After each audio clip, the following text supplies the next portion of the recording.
Praise the Lord. आप सभी को जय मसीह की। परमेश्वर आप सबको बहुत आशीष दे। प्रियो, मैंने अभी कुछ समय पहले एक वीडियो डाला था जिसमें आपने देखा होगा किस तरीके से जो है एक विरोधी एलिमेंट जो है उसने परमेश्वर के काम को होने से किस तरीके से रोका। और वो काम क्या था? काम था गरीब लोगों को राशन देना, ज़रूरतमंदों को राशन मुहैया कराना। लेकिन इस पूरी घटना का जो प्रकरण है वो सारा मैं आपको बताऊँगा, और इसके पीछे एक बहुत अहम बात जो है मैं आपको बताऊँगा कि आप देखिए कि जब हम किसी ज़रूरतमंद की मदद कर रहे हैं, ठीक है? हम ज़रूरतमंद की मदद कर रहे हैं तो वो एक भलाई का काम है। वहाँ उस भलाई के काम से किसी को क्यों दिक्कत हो? ये ऐसा ही कुछ हुआ अब जब मैं मुंबई गया था। वहाँ पर हम जो है आदि सामर्थ फाउंडेशन जो है हमारी एनजीओ है, जिस एनजीओ के तहत जो है हम गरीब ज़रूरतमंदों की मदद करते हैं और भूखे को खाना खिलाते हैं और स्लम के बच्चों को पढ़ाते हैं। अभी फ्री सिलाई सेंटर भी चल रहे हैं। हमारा विज़न है आने वाले समय में हमारे देश के हर एक गाँव में, हर एक कस्बे में जहाँ कहीं पर भी फैसिलिटीज़ नहीं है, वहाँ पर सिलाई सेंटर, फ्री कंप्यूटर सेंटर और इस तरीके की चीज़ें मुहैया कराना, ताकि इंसानियत, मानवीयता और जो है परोपकार जो है लोगों के जीवन में अच्छा आशीष मिले, लोगों को बरकत मिले। और जैसा कि वचन कहता है कि तुम्हारे भले कामों को देखकर जो है संसार जो है परमेश्वर की बढ़ाई करे। तो ये काम हमारी एनजीओ के तहत कर रहे हैं, और अगर आप चाहें तो हमारी एनजीओ को सपोर्ट भी कर सकते हैं। उसकी सारी डिटेल डिस्क्रिप्शन में मौजूद है। हमें सपोर्ट की ज़रूरत भी है। तो यही काम हम जो करने के लिए वहाँ पर गए थे, और जब हम ये काम कर रहे थे तो वहाँ पर हमने देखा कि परमेश्वर के कुछ लोग ऑलरेडी जो है उस गरीब परिवार को, जिनको हमने राशन देने के लिए, ज़रूरत की चीज़ें मुहैया कराने के लिए जा रहे थे, वहाँ पर ऑलरेडी परमेश्वर के कुछ लोग वहाँ पर जो है उनको प्रोवाइड करा रहे थे राशन वगैरह। और जब वो लोग वहाँ पर राशन उनको देने के बाद उनके लिए प्रार्थना कर रहे थे कि परमेश्वर से कि परमेश्वर उनको बरकत दे, आशीष दे, वहाँ पर मैं देखता हूँ कि वहाँ पर एक व्यक्ति आता है, अपना कैमरा निकाल कर उनसे लड़ाई करने लग जाता है कि तुम यहाँ पर धर्म परिवर्तन कर रहे हो, तुम ये कर रहे हो, वो कर रहे हो, ये कर रहे हो। तब तक वो मैं भी वहीं पर पहुँचा, उसी वक़्त मैं भी पहुँच गया वहाँ पर। तो वहाँ पर मैंने भी अपना कैमरा निकाल लिया और मैंने बोला, आप कौन हो? वो बाकी का सारा प्रकरण वीडियो में आपके सामने है। वीडियो में डिस्क्रिप्शन में भी डाल दूँगा, यहाँ पर लिंक में भी डाल दूँगा, आप देख सकते हैं। ठीक है? तो मैंने देखा कि जब वो जो व्यक्ति, जो विरोधी एलिमेंट है, जब वहाँ पर आया तो सिस्टर और उनके साथ जो लोग थे वो थोड़ा सख्ते में आ गए, थोड़ा घबरा गए कि उनकी उसकी बातें सुनकर। और उसी वक़्त मैंने भी वहाँ पर जो है उनका काउंटर अटैक किया और उसके बाद उनसे पूछा कि आप कौन हैं जो यहाँ पर आप इनका वीडियो बना रहे हैं और ये सब जवाब वग़ैरह माँग रहे हैं। तो ये सारी चीज़ें जो है उनसे बोली गईं, और उसके बाद जब सिस्टर्स ने, उन लोगों ने देखा कि हाँ, हमें सपोर्ट मिला है, हमारे साथ कोई है, तो उनको भी हियाव आया और उसके बाद उन्होंने भी उसका जो है अच्छे से सामना किया। और नतीजा क्या निकला कि नतीजा उसको भागना पड़ा।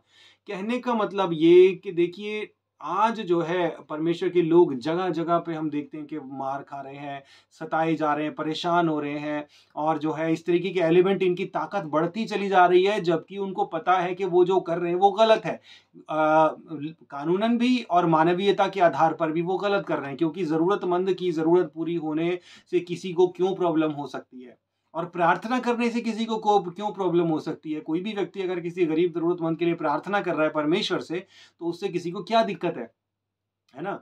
अब अगर कोई मुस्लिम वहाँ पर मदद करने जा रहा है, तो वो अल्लाह से दुआ करेगा कि अल्लाह इनको बरकत दो, इनको आशीष दो। और कोई सिख जा रहा है, तो वो अपने ईश्वर से दुआ करेगा, कोई बुद्धिस्ट जा रहा है, तो वो अपने ईश्वर से दुआ करेगा। तो उसमें प्रार्थना करने में दिक्कत क्या है? किसी को क्यों प्रॉब्लम हो प्रार्थना करने से? और अगर अगर कोई व्यक्ति किसी को पर्चा दे रहा है या इतना बोल रहा है कि प्रभु यीशु मसीह आपसे प्यार करते हैं, क्या इतना करने से किसी का धर्म बदल सकता है क्या? और अगर सिर्फ़ एक पर्चा देने से, सिर्फ़ एक शब्द बोलने से अगर कोई व्यक्ति बचपन से लेके बड़े होने तक जिस आस्था में बंधा हुआ था, उस आस्था को बदल देता है, तो सोचिए कितनी प्रभावशाली होगी वो बात, कितना प्रभावशाली होगा वो पर्चा जिसमें वो नाम लिखा है, जिसमें वो बात लिखी है, वो जिसके बारे में लिखा है, वो कितना प्रभावशाली होगा। अगर इतना प्रभावशाली कोई ईश्वर है, तो अब तो सारे संसार पे उसी ईश्वर का एकमात्र राज्य और आधिपत्य होना चाहिए। ये तो कॉमन सेंस की बात है। तो सोचिए कितना डर, देखिए इतना डर है कि कहीं ऐसा ना हो कि ये यीशु मसीह का, जीसस क्राइस्ट का नाम उनके कानों में बोल दें, और उनके कानों में जीसस क्राइस्ट का नाम जाए और वो तुरंत बोले कि आज से तो हम भैया जीसस क्राइस्ट के ही हैं। कितना प्रभावशाली नाम है, सिर्फ नाम सुनते ही लोग पीछे लग जाते हैं। तो जो लोग विरोधी भी हैं उनको भी सोचना चाहिए कि यार हम किसका विरोध कर रहे हैं, किसका विरोध कर रहे हैं। हम एक दुनिया, एक हो, दो हो, तीन हो, चार हो, तब तो माने भी, यहाँ तो पूरी दुनिया यीशु मसीह की तरफ बढ़ती जा रही है। इतने सैलाब को, इतने जन सैलाब को क्या कोई बेवकूफ़ बना सकता है क्या? लेकिन ये जो लोग हैं ना विरोधी एलिमेंट, इनकी बुद्धि पर ना पूरी तरीके से पर्दा पड़ा हुआ है, इन्हें कुछ समझ में नहीं आता। तो अगर आप इनको बोलोगे ना कि ठीक है भैया तुम हमें गालियाँ दो, हमें बुरा बोलो, हम चुपचाप सहेंगे, तुम थप्पड़ मारो हम दूसरा थप्पड़ खा लेंगे, नहीं, ऐसा नहीं चलेगा। आपको डटकर इनका सामना करना पड़ेगा, आपको काउंटर करना पड़ेगा। अगर आप ये लोग आपको कुछ बोलते हैं तो आपको पलटकर भी इनको पूछना पड़ेगा कि आप कौन हैं? Who are you? जो आप हमसे जवाब माँग रहे हैं, क्या आप इंस्पेक्टर हैं?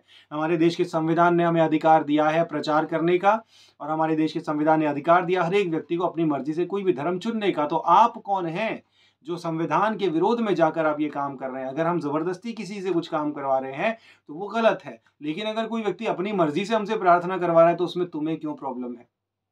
ठीक है ना? तो इस तरीके की चीज़ें आपको समझने की ज़रूरत है प्रियो। जब तक आप दबते रहेंगे, कुचलते रहेंगे, तब तक इन लोगों का साहस बढ़ता जाएगा। अगर हम कुछ गलत काम करें, तो उसके उसके एवज़ में अगर हम घूसे खाएँ, मार खाएँ, जैसे वचन में लिखा है, तो समझ में आती है। लेकिन जब हमने कुछ काम गलत किया नहीं, तो हम क्यों मार खाएँ? क्यों थप्पड़ खाएँ? क्यों हम किसी की भली बात बुरी बातें सुनें? क्यों हम किसी को अपने ऊपर हावी होने दें?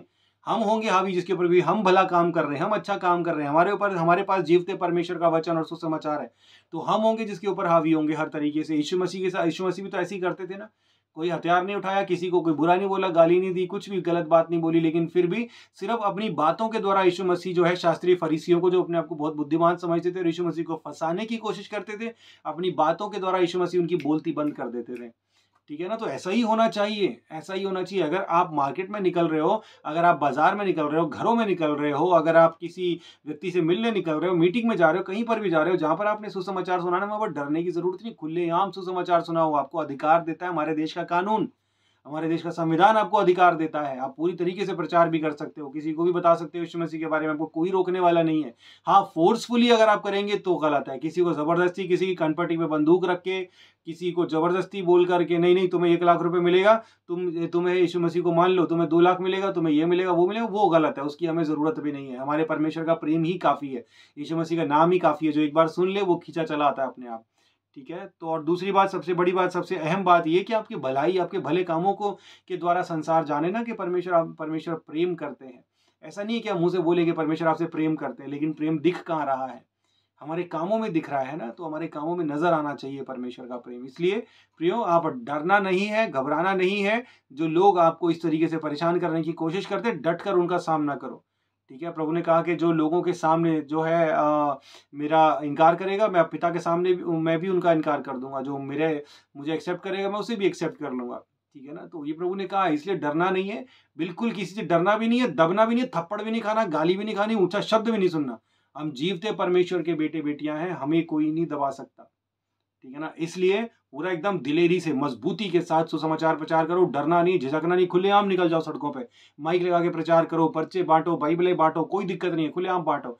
ज़बरदस्ती नहीं देना किसी को, जो अपनी मर्ज़ी से लेता है उसको दो, जो नहीं देता उसको मत दो, बस एज़ सिंपल एज़ दैट। इससे ज़्यादा कुछ नहीं करना। बाकी आपको पूरा अधिकार है प्रचार करने का, पूरा अधिकार है यीशु मसीह के बारे में लोगों को बताने का। जो चाहे वो करो, आपको जो रोकता है उसका डटकर सामना करो, और अगर आपको ज़रूरी लगता है तो आप हमसे संपर्क करें।